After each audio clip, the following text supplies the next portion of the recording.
नमस्कार। इंजीनियरिंग विषयों में रुचि बनाने और विषय समझ को मजबूत बनाने के लिए शुरू किए गए श्रीदेवी क्लासेज यूट्यूब चैनल पर एक बार फिर आपका स्वागत है। हमारी playlist electrical engineering exam series में सब्जेक्ट एनर्जी मैनेजमेंट में आज जानते हैं फॉसिल फ्यूल के कंबशन से जो पोल्यूटेंट प्रोडक्ट्स बनते हैं वो कौन से हैं और समझते हैं फॉसिल फ्यूल का यूज किस तरह से एनवायरनमेंट के लिए पोल्यूशन प्रॉब्लम्स बनाता है। शुरू करते हैं। हमारी परीक्षाओं में एक सीधा सरल सा प्रश्न आता है, जो फॉसिल फ्यूल होते हैं, जीवाश्म ईंधन होते हैं, उनके कंबशन से, दहन से किस तरह के प्रोडक्ट्स हमें प्राप्त होते हैं। तो जो जीवाश्म ईंधन है वो बेसिकली हाइड्रोकार्बन्स हैं, जिसमें हाइड्रोजन कार्बन के साथ साथ कुछ मात्रा में नाइट्रोजन सल्फर भी है। और ये जब कंबशन प्रोसेस से गुजरते हैं तो ये न केवल हमें एनर्जी को रिलीज करते हैं, कुछ ऐसे पोल्यूटेंट प्रोडक्ट्स भी सीधे एटमॉस्फेयर में छोड़ देते हैं। और ऐसे पोल्यूटेंट्स को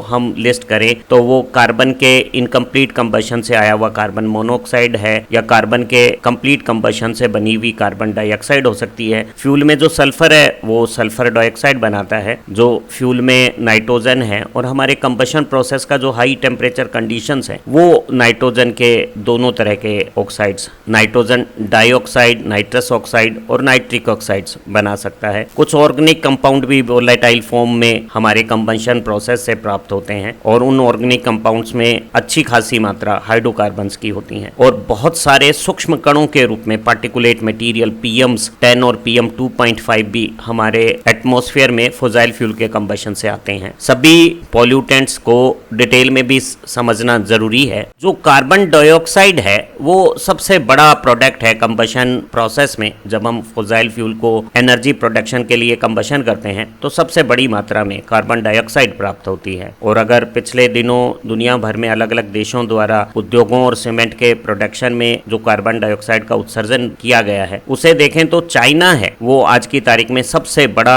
CO2 एमिशन करने वाला देश हो गया है। और उसके बाद United states of America, European union, Bharat, Russia के क्रम आते हैं। अगर पिछले 2 दशकों का अगर व्यवहार देखें आप, तो एशिया के जो 2 बहुत जनसंख्या वाले देश हैं, चाइना और भारत, उनकी कार्बन एमिशन की जो अमाउंट है, चाइना की तो बहुत तेज, और आप देखें तो भारत की भी जो कार्बन एमिशन की मात्रा है वो तेजी से बढ़ रही है। वर्तमान विश्व में जो हमारे परिवहन के साधन है, ट्रांसपोर्टेशन जो इंडस्ट्री है, वो सबसे ज्यादा CO2 एमिशन में कंट्रीब्यूट करती है, और उसका कंट्रीब्यूशन 29% है। दूसरे क्रम में इलेक्ट्रिसिटी का जो प्रोडक्शन, स्पेसिफिकली जो कोल, ऑयल और गैस से हम कर रहे हैं, फॉसिल फ्यूल से कर रहे हैं, वो 25% अकाउंट रखता है टोटल कार्बन डाइऑक्साइड एमिशन में। और जो अलग अलग तरह के इंडस्ट्रियल प्रोसेसेस हैं, खासतौर से सीमेंट प्रोडक्शन और स्टील की मेटलर्जिकल प्रोसेसेस, वो 23% कार्बन डाइऑक्साइड एमिशन का कंट्रीब्यूटर है। हालांकि कार्बन डाइऑक्साइड है वो हमारी एयर में नेचुरली 1% के आसपास अमाउंट में अवेलेबल है। अगर इसकी मात्रा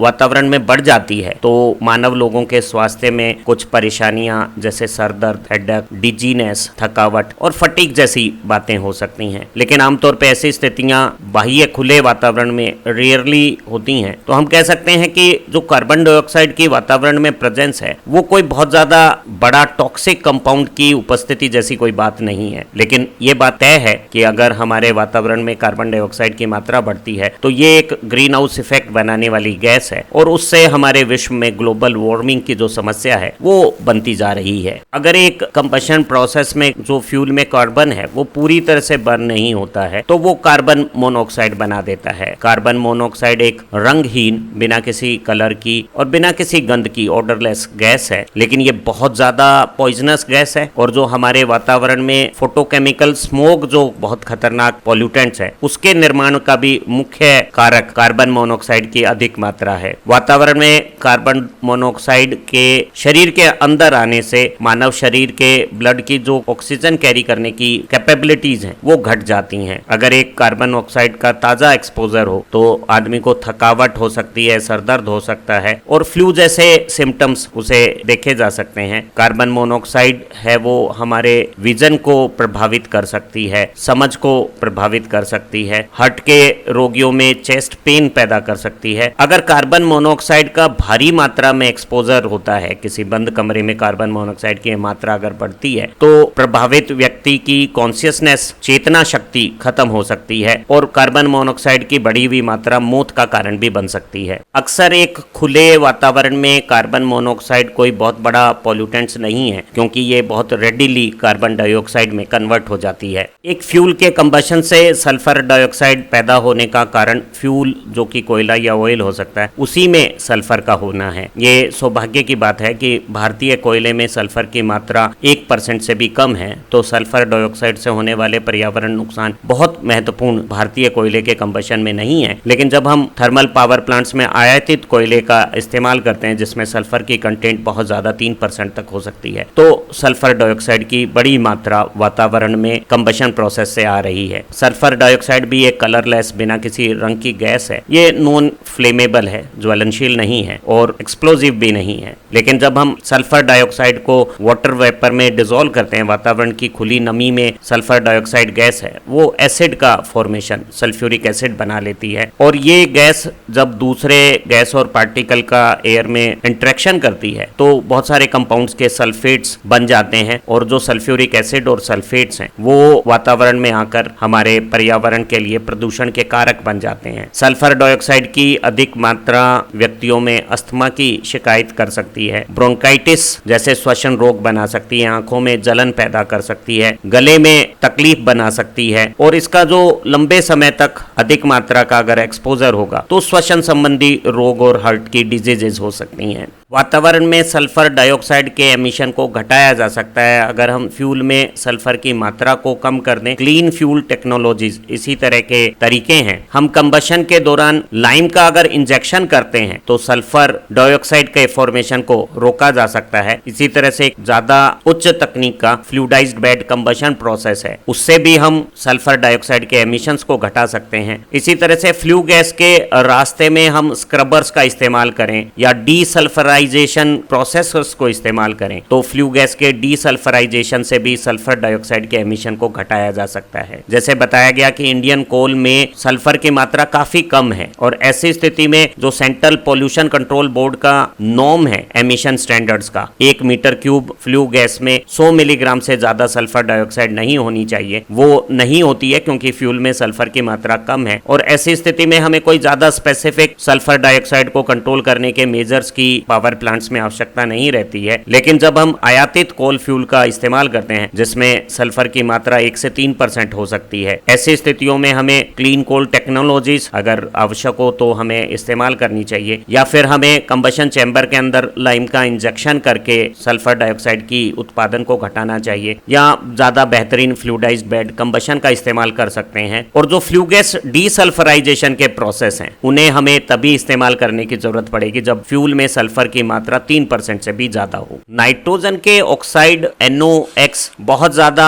रिएक्टिव क्रियाशील गैसेज के रूप हैं जिनमें हम अलग अलग अनुपातिक मात्राओं में नाइट्रोजन और ऑक्सीजन की प्रेजेंस NO, NO2, N2O के रूप में देख सकते हैं। हमारे वातावरण में इस तरह के नाइट्रोजन के ऑक्साइड्स हैं वो तभी बनते हैं जब हम फ्यूल का कंबशन करते समय बहुत ज्यादा हाई टेम्परेचर पे फ्यूल की बर्निंग कर रहे हैं। हमारे वातावरण में नाइट्रोजन के जो ऑक्साइड्स हैं, खासतौर से नाइट्रोजन डाइऑक्साइड्स, वो दूसरे पार्टिकुलेट मटेरियल के साथ मिलकर जब ज्यादा मात्रा में होता है, पॉल्यूशन की अमाउंट ज्यादा होती है, तो वो एक रेडिश ब्राउन लेयर बना लेती है। और इस तरह की लेयर उन बड़े शहरों में जहां व्हीकुलर पॉल्यूशन बहुत ज्यादा है या कोल थर्मल पावर प्लांट्स के द्वारा नाइट्रोजन ऑक्साइड्स का काफी ज्यादा एमिशन हो गया है, वहां ऐसी रेडिश ब्राउन लेयर देखी जा सकती है। नाइट्रोजन डाइऑक्साइड्स है वो एटमॉस्फेयर में जो वाटर वेपर्स हैं उनके साथ डिसॉल्व होकर नाइट्रिक एसिड की फॉर्मेशन कर देती है। और ये जो नाइट्रोजन के ऑक्साइड्स हैं वो जो एसिड बनाते हैं वही सबसे बड़ा कारण है हमारे वातावरण में एसिड रेन का, या ग्राउंड पे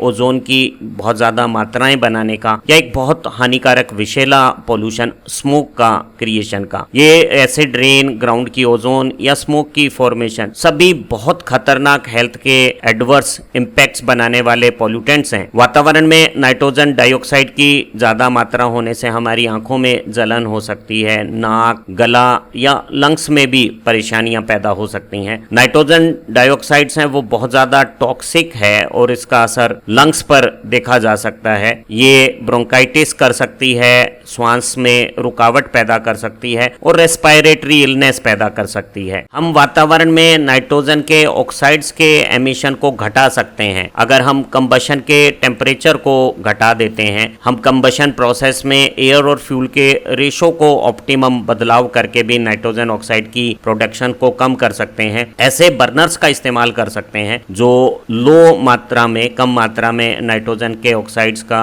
एमिशन करते हैं। लो नाइट्रोजन ऑक्साइड बर्नर्स का इस्तेमाल करके हम पोल्यूशन को कंट्रोल कर सकते हैं। कंबशन चैम्बर में जो एयर की नोजल्स हैं उनको हम ऊपर की तरफ पोजीशन करके भी और मल्टी स्टेज की बर्निंग करके भी कंबशन चैम्बर में हाईएस्ट टेम्परेचर को लिमिट करके नाइट्रोजन के ऑक्साइड्स की मात्राओं को घटाया जा सकता है। अगर हमें नाइट्रोजन ऑक्साइड की मात्रा को विशेष रूप से घटाना हो तो हम सेलेक्टिव कैटेलिक या नॉन कैटेलिक रिडक्शन प्रोसेस का इस्तेमाल कर सकते हैं, जैसा कि हम व्हीकुलर पोल्यूशन कंट्रोल में करते हैं। और ऐसी स्थिति में जो हमारा कैटेलिटिक या नॉन कैटेलिक जो रिडक्शन प्रोसेस है वो अमोनिया बनाता है और अमोनिया नाइट्रोजन के ऑक्साइड्स के साथ क्रिया करके नाइट्रोजन और वाटर का क्रिएशन करके वातावरण में नाइट्रोजन ऑक्साइड की मात्रा को घटा देती है। कोल फ्यूल में भारी मात्रा में 20 से 50% नॉन कंबस्टिबल, जिसका दहन नहीं हो सकता, इस तरह के मिनरल मटेरियल्स रखते हैं जो बेसिकली सिलिकॉन, एल्युमिनियम या कैल्शियम के कंपाउंड्स हो सकते हैं। और जब हम फ्यूल की बर्निंग करते हैं और हाई टेम्परेचर कंडीशंस बना लेते हैं तो इस तरह के जो केमिकल कंपाउंड्स हैं वो मोल्टन होकर आपस में मिलकर समूह बना लेते हैं और इस तरह के मोल्टन नॉन कंबस्टिबल मटेरियल के समूह से ऐश की फॉर्मेशन हो जाती है और ऐश को हम एक रेजिड्यू के रूप में कंबशन चैम्बर के बॉटम से निकाल सकते हैं। जो हमारे स्पेशल डिजाइंड फिल्टर सिस्टम्स हैं, इकोनोमाइजर, एयर प्री हीटर्स और प्रेसिपिटेटर के नीचे से भी ऐश की मात्रा को अलग अलग परसेंटेज में कलेक्ट कर लेते हैं। कोल थर्मल पावर प्लांट जब बहुत भारी मात्रा में कोल का इस्तेमाल करता है और उस कोल में बहुत अधिक मात्रा में ऐश की मात्रा होती है तो ऐश का जो डिस्पोजल है, ऐश को निस्तारण करना है, वो अपने आप में एक बहुत बड़ी पर्यावरण की समस्या बन गई है। ऐश के अंदर बहुत खतरनाक हैवी मेटल्स, आर्सेनिक और मरकरी हो सकते हैं और ये जब खुले में छोड़े जाते हैं तो ये हमारे ग्राउंड वाटर सिस्टम और ड्रिंकिंग वाटर सिस्टम के अंदर घुस के मानव शरीर में अपना हानिकारक असर भी दिखा सकते हैं। सीमेंट के निर्माण और ब्रिक्स, ईंट बनाने की प्रक्रिया में जो फ्लाई ऐश का इस्तेमाल शुरू हुआ है उसने ऐश डिस्पोजेबल के सिनेरियो को पूरी तरह से बदल दिया है। अब सीमेंट कंपनियां थर्मल प्लांट के सेलोज में जो ऐश कलेक्ट होती है उसे खरीद कर पेमेंट देकर ले जाती हैं। जब हम सीमेंट मैन्युफैक्चरिंग में फ्लाई ऐश को सीमेंट कंपोनेंट के रूप में ऐड करते हैं तो सीमेंट की लाइफ बढ़ जाती है और कंक्रीट स्ट्रक्चर है उसमें ज्यादा स्ट्रेंथ आ जाती है। जो पिछले दिनों मैसिव घग्गर डैम है या दुनिया की सबसे ऊंची जो इमारत बुर्ज खलीफा बनाई गई है, उन सभी में इस तरह की सीमेंट का इस्तेमाल किया गया था जिसमें फ्लाई ऐश मिक्स थी। इन दिनों हम ऐश का इस्तेमाल न केवल ईंट भट्टों की इंडस्ट्रीज में कर रहे हैं, नेशनल हाईवे अथॉरिटी जो जमीन में फिलिंग की आवश्यकता होती है वहां पे भी थर्मल पावर प्लांट की ऐश का इस्तेमाल कर रही है। फॉसिल फ्यूल के कंबशन प्रोसेस में बहुत छोटे आकार के पार्टिकुलेट मटेरियल, सूक्ष्म कण भी भारी मात्रा में सीधे एटमॉस्फेयर में एमिशन के रूप में छोड़ दिए जाते हैं। इस तरह के जो सूक्ष्म कण हैं, पार्टिकुलेट मटेरियल्स हैं, वो हवा में तैरते रहने वाले छोटे सॉलिड पार्टिकल्स हैं जिनमें रेत, धूल और लिक्विड के छोटे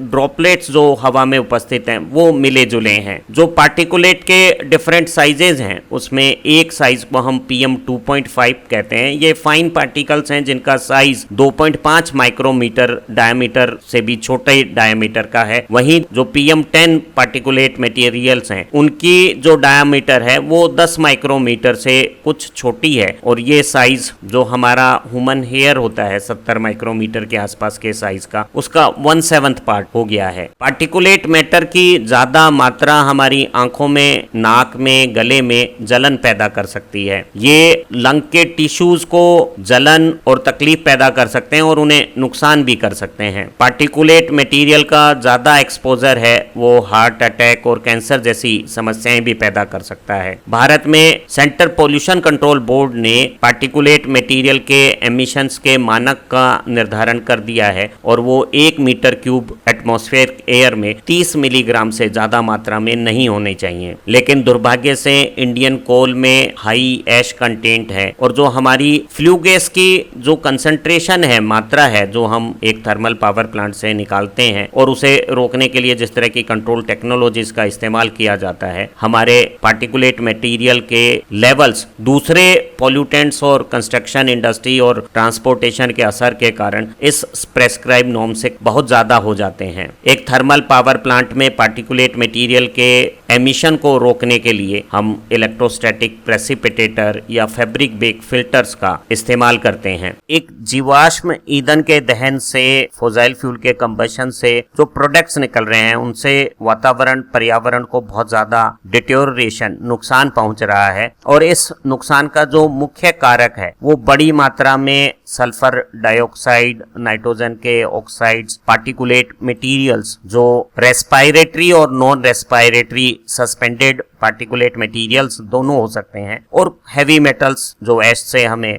राख से हमें ग्राउंड वाटर्स में पहुंच जाती है, मरकरी जैसी चीजें होती हैं। जहां कहीं भी फ्यूल का ज्यादा कंजम्पशन हो रहा है, चाहे वो थर्मल पावर प्लांट्स हो या व्हीकुलर एमिशंस हो, इन पॉल्यूटेंट्स की बढ़ी हुई मात्रा श्वसन संबंधी रोग पैदा कर रही है। रेस्पिरेटरी रिलेटेड जो एलिमेंट्स बड़े शहरों में पॉल्यूशंस के कारण देखे जा रहे हैं, उसमें बड़ा कारण फॉसिल फ्यूल के कंबशन के पॉल्यूटेंट्स हैं। सल्फर की डाइऑक्साइड और नाइट्रोजन के ऑक्साइड्स एटमॉस्फेरिक वाटर वेपर से कंबाइन करके जो एसिड्स बनाते हैं, वो एसिड रेन के रूप में ग्राउंड्स में मर्ज हो जाती है और उससे सोइल की फर्टिलिटी कम हो रही है, क्रॉप्स की यील्ड कम हो रही है और हमारी मेटेलिक स्ट्रक्चर्स में कोरोजन और बिल्डिंग और दूसरे स्ट्रक्चर्स में डिटेरियोरेशंस भी हो रहे हैं। ट्रांसपोर्टेशन, इंडस्ट्री और हमारे इलेक्ट्रिक पावर जनरेशन, सभी जगह हम फॉसिल फ्यूल्स का पहले से ज्यादा इस्तेमाल कर रहे हैं और हमें एनवायरनमेंट में क्वालिटी को भी एक्सेप्टेबल लेवल पे मेंटेन करने का बैलेंस बनाना है। तो ऐसी स्थितियों में हमें पोल्यूशन को कंट्रोल करने के लिए एनवायरनमेंट मैनेजमेंट को इम्प्रूव करना